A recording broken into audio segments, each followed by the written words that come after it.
Weekend on the Locked On Coyotes podcast as we break down Arizona's loss to the Calgary Flames, and we got to preview another game because there's a game today: Arizona Coyotes versus the Carolina Hurricanes. All that on today's episode of Locked On Coyotes. Your Locked On Coyotes, your daily podcast on the Arizona Coyotes, part of the Locked On Podcast Network. Your team every day.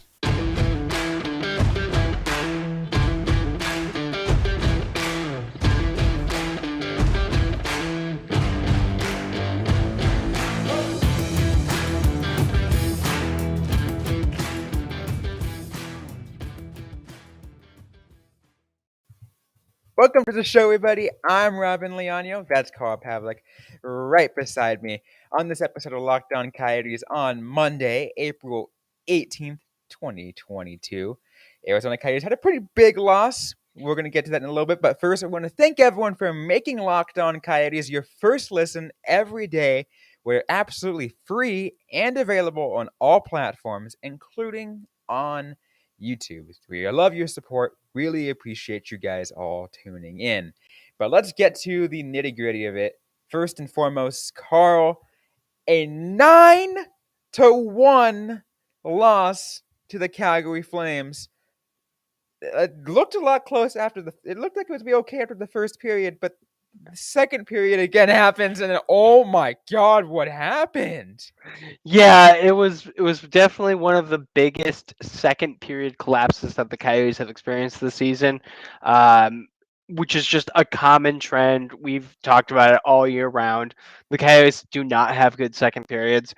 They had one of their worst against the Calgary Flames and followed that up with a not great third period. So just a phenomenal loss as the season comes to an end. Absolutely, and that's part of the trend, though, right? The Coyotes have been making these big losses. They only score one or two, and they end up, getting scored on by an X amount.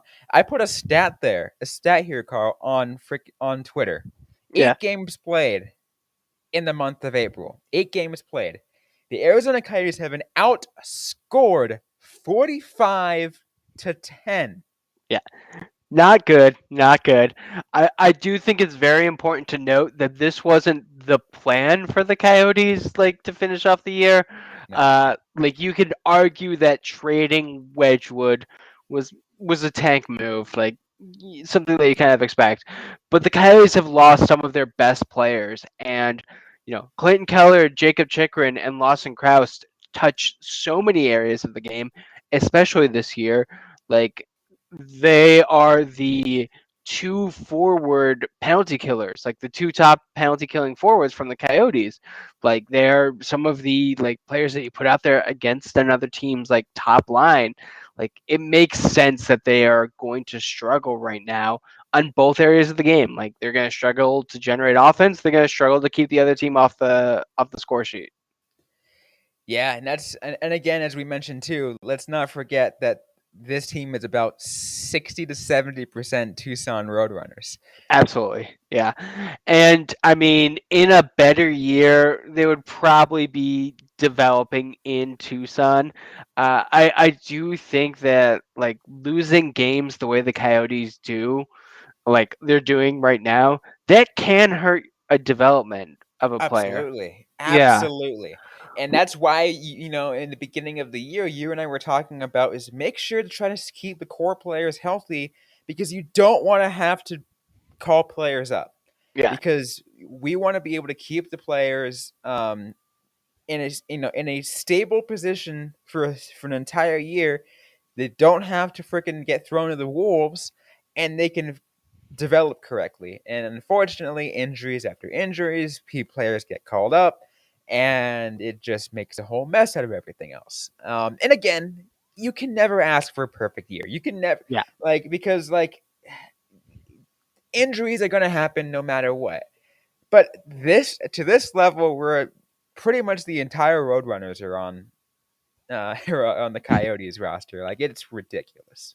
I mean, exactly. And I am kind of like I was glad to see Jose Romero tweet out that Torini's like acknowledged like yeah the team is not here mentally, and with a team full of younger players like AHL guys, like they're not necessarily going to have that like kind of mental fortitude yet. Like younger players do not like to lose. Like No. you like it's one of those things where like that could really just kind of like hamper their like drive and I'm glad that so far we're not seeing that. Like the team definitely needs someone to step up, but I don't necessarily see the younger players coasting as much. Jack McBain got his first NHL point Mhm. against the Calgary Flames, a secondary assist on the lone Coyotes goal, and that's great to see. Something that I talked about in the solo episode, like just like yeah, I want Smith and McBain to get like goals and points and just kind of like use this as a launch into next season. But I don't know how much they could really do at this point. Like they're just limping to the end. And a lot of it goes back to some of the things that we talked about. Not this, like a little bit this year, but also at the big, like when I had you on as a guest initially in the early stages of you know last season when we were first launching the Locked On Coyotes podcast, with myself at the helm. And even before that, when you and I were doing Desert Dogcast on Yeah. Five for Howling, we talked about the same themes about young players because then under the talk system you still had young players and Hmm. just confidence. They had a major confidence problem because again going back to they don't like losing and they're just not in the right headspace because they get shaken up. Yeah. And it's something that I've brought up repeatedly this season. Like you can't really argue with the team like that they should have more confidence because they have a realistic sense of where they're at as a team, and that's just like low because they're a rebuilding team. Like it's not something where you can like you see good teams that go through these like funks and you're just like snap out of it, you're better than this. The Coyotes aren't better than this. This is the Coyotes. They're slightly better than this, but they're not that much better than this. Yeah, absolutely. But unfortunately, again, Coyotes fans. Well, let's say, fortunately, Coyotes fans, you've got only what 7 more games left. 6 more games. 7. 7 more games left in the season until it's over, and you can relax for a little bit. You don't have to watch a team losing um, until until October comes back, which is, I guess, kind of a good thing. But Yeah. anyways, we got to get more though. There's a game tonight. We had to get to. We're going to talk about that in just a moment. But first, I want to talk to you guys about our friends from Athletic Greens.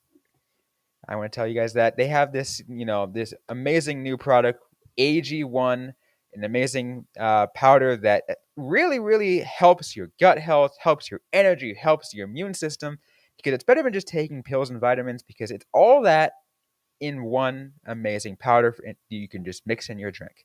I personally mix it with some orange juice in the morning. It gets me up, gets me going, and it's just super healthy because it's all natural too, and it has everything you can possibly need.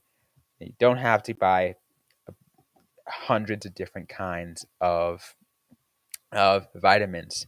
So it's time to reclaim your health and arm your immune system with convenient daily nutrition. Just one scoop of water, one scoop of it in your water every day, and that's it.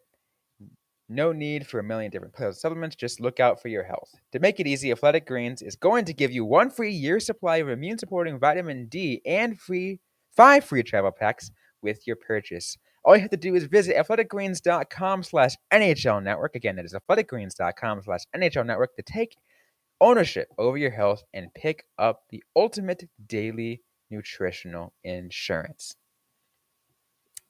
All right, so back here on the Locked On Coyotes podcast.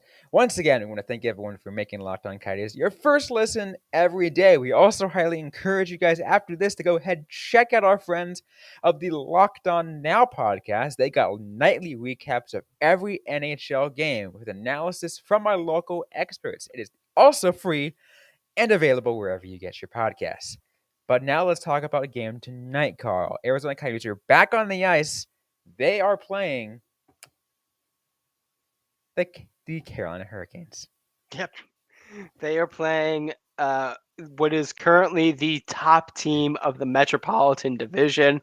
They have one more regulation win compared to the New York Rangers, which honestly I'm impressed at how things have proceeded for the Rangers. They have had a very quick retooling. Oh yeah. But I mean, normally I would say this is a good time for the Coyotes to be facing the Hurricanes. They've lost the last two, including a 3-0 loss to the Detroit Red Wings. But I just don't see the Coyotes having the energy for this one. No, with especially with the trends that the Coyotes have been playing. Yeah. Again, I mentioned the stat, 45-10. Let me just read off the scores, and that already tells you something. 5-0 loss, 3-2 overtime win, 5-1 loss, 5-1 loss, 6-1 loss, 6-2 loss, 7-1 loss, and 9-1 loss. Yep. Like, there's a trend here, and some of these teams are nowhere near as good as the Carolina Hurricanes. Absolutely. So, whew. We are basically back at the point where the Coyotes need to play every single part of the game perfectly. And I mean, the fact that they have 4 games coming up this week, that's just going to be so tiring. Like, who do you start? Do you start Vamelka? Do you start Sateri? Like, there's no real good option right now. Yeah, because neither of them are like Vaymelka is it's not like, January through March Vaymelka, right? Yeah, Or even because like that was an amazing version of Vaymelka. That's kind of fizzled out. Sateri is like only finding back his footing into North American game. It's yeah, and obviously you can tell he had a decent first period, but then that collapse kind of just hit him right in the face. yeah. Um, And it's real unfortunate because we've seen this a lot with Vamelka, and I just want the team to like sit him for like 3 games and be like, all right, we're gonna get your game back. But if they did that, like there'd be 4 games left in the year. Like this is not like the time for him to be like stuttering. Or maybe it is because the Coyotes are currently 2 points like behind the Montreal Canadiens. So if you're on tank team, this is like kind of the best case scenario for you. Shame for Shane. Let's go. Yeah, it's like I said before though. It's definitely one of those things where at a certain point you do have to be concerned about the mental state of the players and the fan base. The 9-1 game like really seemed to break some people on Twitter. I don't know why, but it hurt them a bit more than usual. I mean, did you follow some of my tweets? I'm just like, at first I was like, second period collapse, woo, and then all of a sudden like, oh, Yeah, it started off bad, or it started off like in a way that we all knew it was gonna go, and then it just got worse. And then I thought it got funny again. Like by the time it kind of like by the time splintered it got around. by the time it got to like 7-1, I was like, okay, this is just this Yeah, is just like this is like sad funny now. yeah. You're like just okay. I have nothing to do. I'm just gonna sit back and watch this. And I mean, I I tweeted out that, just remember the time that the Coyotes beat the Detroit Red Wings 9-2. And that kind of puts this loss in perspective because they have done some good things this year, but right now it's not good. No, it's not. But again, only 7 games left. After Yep. tonight, there's going to be only 6 games left. And but what did I say? The Coyotes need 6 points, 7 Uh, points. I think 7 points to tie Seven. Yeah. their worst. I mean, obviously that's a whole nother story. But like, you know, try to, well, the team itself isn't going to focus on it, but the organization will be keeping an eye on on those lottery percentages Yeah, as and where and Montreal is. absolutely. And I do think that like if you are on the team, like you need to do something like to show like that you are deserving of a contract. So many of the players are pending free agents, and this is something that we'll probably talk about, next month after the season's over. But like, it's mm, there's a couple players where you cannot make a case for them getting another contract. Like, I don't expect them to be doing their best right now, but like, I expect a little bit more, and they're just not giving it. Because remember, that's what we talked about before the season began. A lot of these players were on contract years, and they had to prove they deserved in the NHL. Yeah, Uh, and again, we're going to talk about that in a future episode. Maybe we have some downtime. There are some players who haven't done that. yeah, Like uh, it's absolutely. gonna and, be and interesting. it's not just like one group of players. Like I think the veterans haven't done nearly enough. I think some of the younger players haven't either. Like there's some like tough cuts that are going to need to be made, but there's a lot of road runners who are anxious to kind of go, and they're I think the team next year needs to focus on getting players who can kind of like keep the energy in the room, keep things going, because they're really just lacking that at the moment. They need a guy to kind of like step up and be like, "No, we are going to do this," and they don't have it. Yeah, not right now, especially with like the best player is injured, right? Yeah, That's absolutely. what hurts even more. That's what hurts even more. And again, and unfortunately, when you're up against the Carolina Hurricanes like you are tonight, that's going to make things even more detrimental to that kind of confidence mentality to bring up another person to try to step up because yeah, I mean the Hurricanes probably are realizing that they're in a safe spot, but you know why not they're the kind of they seem like the kind of team that just because it's at this point in the season that they want the most out of their standings points, just punch the Coyotes in the mouth. Yeah. Yeah, like they definitely seem like they want to, finish at the top of the division, finish with the easier matchup. And let's be real, like looking at their next couple games, they're playing the Coyotes, the Jets, the Devils, the Islanders, the Rangers, and the Devils again. Like this is They're in for a fun last couple of games. yeah, this is like a warm-up lap more than anything. Like the Coyotes are facing one of their toughest matchups. The Hurricanes are just like, yeah, it's a light sparring. We're just gonna like, have an easy couple of weekends drifting into the playoffs. Yeah, we just want to focus on getting our game reps in Yeah, before the playoffs because again we know we don't want to get rusty, so we're gonna play our players like we normally would for a game, but yeah, without overdoing it because rest versus rest. yeah. Like there is absolutely no reason like if you're the Carolina Hurricanes and heaven forbid like the score is tied late in the third period, are you playing your best players? Maybe not. Maybe you're just like, It's have the like third line go out there. Have Martinuk do something. Let's see what he can do. uh or see I'm gonna have to hate to see Tony and Giangelo out there. Yeah. Oh Uh, no. or the player I always forget is still with the Carolina Hurricanes, Derek Stepan. Oh Kudos crap. to Stepan.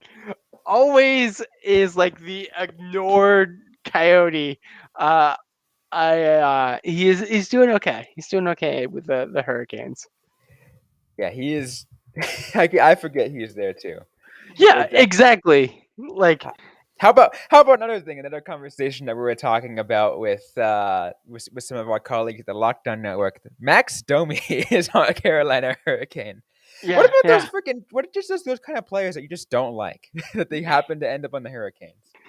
Yeah, I really don't know because like It's definitely like one of those things where the Carolina Hurricanes are like the nexus of a bunch of players. I'm like, but I mean, Ronta, I'm never gonna have ill will against Ronta.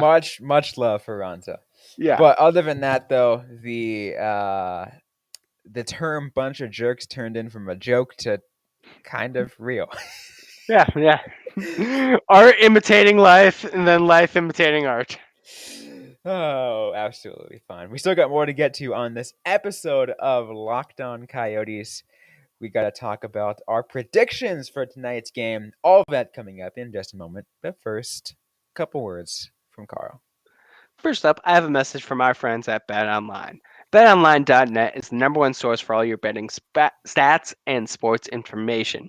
You can find all the latest sports development, league reviews, and news, including this year's basketball playoffs and the start of the Major League Baseball season. BetOnline is your continued source for all your sports wagering information, from live betting to playoffs, esports, and more. There's a reason we always use BetOnline when we're looking at the lines for an upcoming game. You can head over to the website today or use your mobile device to learn more about the trends and action. Bet online, where the game starts. All right. And, Sorry, go ahead. I also have a real quick message from our friends at Built Bar. And that's, have you tried the puffs? If not, you're missing out on one of the best tasting Built Bar flavors. The puffs are the first ever protein infused marshmallow. They're fluffy, they're marshmallowy, they're not just a protein bar, they're a treat. And they're covered in 100% real chocolate. Puffs are a fan favorite with some incredible flavors. You get the yummy cinnamony churro, coconut marshmallow, or my favorite, the banana cream pie. They're all so good, you'll find one that'll be your favorite. They are low in calorie, high in protein, and you can replace a candy bar with a Built Bar, including one of the puffs. Head over to built.com, use the promo code LOCK15 for 15% off your order. That's promo code LOCK15 for 15% off at built.com. So back here on Locked On Coyotes, Robyn Leonio and Carl Pavlik, we're breaking down Arizona Coyotes versus Carolina Hurricanes. Game set for 7 p.m. tonight at Gila River Arena. Only a few more games left of Arizona and Glendale. What a Yep. feeling that we're gonna have to do like a retrospective, like discussion about the Gila River in a future episode. But Yeah, going all the way back to jobbing.com for me. Gonna have to remember to spell that correctly because I have had multiple people get on me for not spelling jobbing correctly. Uh, I blame the search engine. sure, sure, but we're gonna get to that later. Now let's go to our Bet Online picks of the game because as we had to go to it, Carolina Hurricanes are 1.5 favorites at -130, -340 on the money line, so they're pretty heavy favorites. Total points set at 6. Mm. See, I was instinctively going 4-2 Carolina, so that fits well with the 6 for the goals. Also fits well if your puck line too, 1.5, so that you usually round up to the 2. Yeah, Um, Honestly, with the trends of how the last few Coyotes game is going, I cannot like 2 is the max I can give the Coyotes. yeah. I cannot give anything more. Although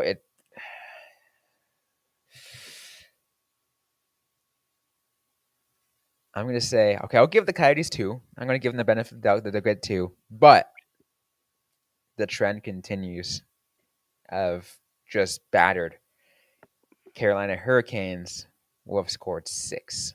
6. Wow. That is high. I do keep thinking that eventually the Coyotes are gonna snap out of it and like play some defense, like just kind of like simplify their game in a way that Later this week when they yeah, play when they play Chicago. when they play Chicago. That's kind of what we're all hoping for. Like the Chicago game is like the last gasp of like potentially winnable Coyotes hockey. Probably. I Yeah. mean, look at this last weekend. The Sharks barely lost to the Wild, and the Wild were supposed to be a decent team. So like maybe the Coyotes can do the same. Like Yeah, it does seem like I don't know. I do kind of wonder if the start of March, like that kind of like goal explosion, like really is making teams like take the Coyotes seriously in a way that they absolutely do not need to anymore. Like that was then. This is now. Like you could probably ease up on the Coyotes a bit, but you don't want to like have your season spoiled. It makes sense. one thing I will say though, as I look towards some of these games, with Carolina, obviously you want to and with Chicago and with the other teams most of the teams coming up, next week is all like, okay, yeah, you'd want the Coyotes to try to put out their best effort, but then when it gets to teams that are fringe playoff on the Western Conference, as a Western Conference fan and an anti Vegas fan, you kind of want to root for other teams to make sure Vegas stays out of that final playoff spot. I can understand that, especially because the Coyotes definitely have an incentive for the Stars to make the playoffs. Yes. Because that is going to increase the draft pick for Wedgwood. Personally, I like the Predators. I would not mind seeing them and the Dallas Stars sneak into the playoffs. It'd make things more fun too, right? Yeah. Everyone just imagine a playoffs without the Vegas Golden Knights. And let's be fair, like I think that Vegas kind of expected that they were going to miss the playoffs this year. Like that's one of the reasons they felt comfortable acquiring Jack Eichel. Like it seemed to be like, yeah, we're gonna do bad this year, but we knew that already. And the cap gymnastics that they're going to have to jump through. Like it'll be an interesting couple of weeks to watch that, but beyond that, I'm fine with them staying out. It'll just make me happy, right? Yeah, yeah, I'm probably speaking for a lot of you guys out there too, because desert desert rivalry. It was supposed to happen, but it maybe some of you guys caught on. My hate of Vegas or dislike for Vegas. I won't say hate because hate's a strong word. My sure. dislike for Vegas is rooted from a different thing, and a lot of you guys know what that different thing is, but still, I'm sure a lot of you guys feel the same way as I do, that you want to see them gone. I mean, I don't think anyone is really like has any love for the Vegas Golden Knights right now. Like just as a fan base, as a team, like no one really wants them to do too well, unless you're one of those like hockey purists who just like love their attempts at assembling a team and just being like, hey, we're just going to load up with everything that we can, make the best team each year, screw any kind of long term consequences. It's an interesting strategy, if nothing else. Absolutely. Well, make it. They'll definitely make for an interesting thing. I've got some friends who are hockey fans down here. We're probably gonna get ready to watch the playoffs with not very many of our teams in there, so it'll be it'll be different. But back to this conversation now as we get ready to close things off. Once again, you say 4-2 Hurricanes. Yep. I say 6-2 Hurricanes. They don't bounce. The Coyotes aren't able to bounce back quite yet. When Chicago comes later this week, then we'll start talking about a a gasp of fresh air a little bit, so to speak. Yeah, and I think your prediction is extremely reasonable. I think it's definitely probably more likely than mine. So, if nothing else, bet on Carolina. Yeah, I mean, look, all the last games I've predicted. I'm like, no, you know what? I think the Coyotes are going to be closer this time. I think they Yeah, got it, and they've completely surprised me the opposite way. So I am predicting that far and hoping it goes the opposite. Yeah, I mean, who knows? Something's got to work eventually. Right? It just gotta, either I'm right again, I'm right finally again, or the betting trends, the betting guys are just like, you know what? We don't like what Robin's doing. We can screw her. you know, Yeah, one of the two. one of the two. Anyways, though, that is about it for today's episode of Locked On Coyotes. Hope you guys like what you heard. If you did, don't forget to leave a review, like, comment, subscribe if you get to already. We are available everywhere you get your podcast, including on YouTube. I also want to go ahead and also recommend you guys check out your another next episode. Check out Locked On Fantasy Hockey with Steel Roden and Philip Livingstone. Help you become the expert of your fantasy league. It is free and available wherever you get your podcasts. But back to here, don't forget to interact with us on social media. We are on Facebook, facebook.com/LockedOnCoyotes, on Twitter at LO_Coyotes. I am personally at Robyn_Leonio. Carl Pavlik is at Carl Pavlik FFH. Interact with us, ask a question. We might answer them right back or on a future episode of the Locked On Coyotes podcast. Thanks again, everyone, for listening to today's episode. Hope you guys are staying safe out there. Hope you guys are staying healthy. And don't forget to howl on.